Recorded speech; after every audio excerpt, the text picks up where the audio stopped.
पिछले करीब एक साल से इजरायल गाजा में हमास के खिलाफ जंग लड़ रहा है, लेकिन अब उसने पूरी तरह हिजबुल्लाह को निशाने पर ले लिया। पहले पेजर और वॉकी टॉकी ब्लास्ट हुए, जिसमें हिजबुल्लाह के कई लड़ाके मारे गए। उसके बाद इजरायल ने सीधे एयर स्ट्राइक शुरू कर दी। लेकिन सवाल यह है कि इजरायल ने ऐसा क्यों किया। इजरायल ने दावा किया है कि हिजबुल्लाह हमास की तरह ही इजरायल के बॉर्डर वाले इलाके में घुसकर कत्लेआम की प्लानिंग कर रहा था।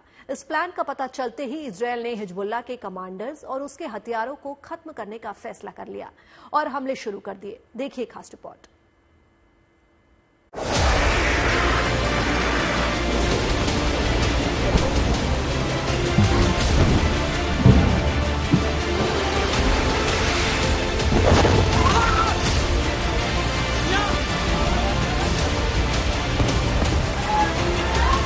लेबनान पर ताबड़तोड़ हमला।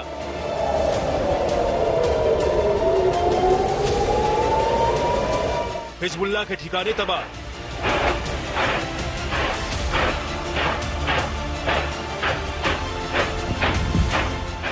आखिर इजराइल ने क्यों किया ऐसा प्रहार?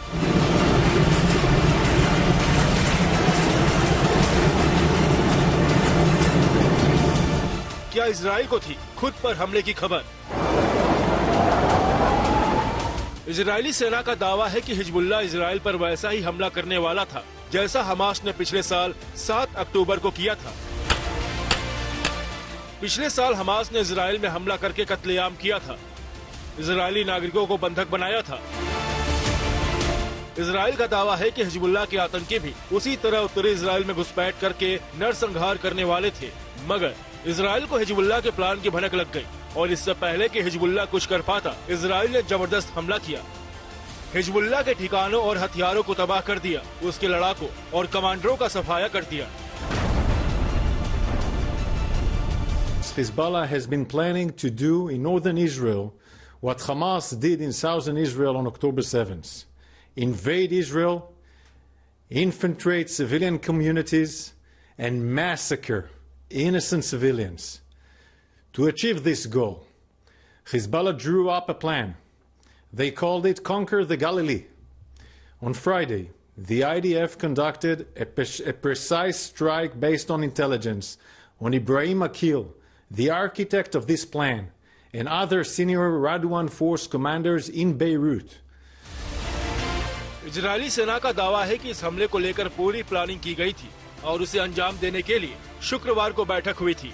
हिजबुल्लाह के आतंकियों के टारगेट पर उत्तरी इजराइल का गैलीली इलाका था। हिजबुल्लाह के आतंकियों ने ताबड़तोड़ हमला कर इजरायली सीमा के करीब बसे गांव में घुसपैठ का प्लान बनाया था।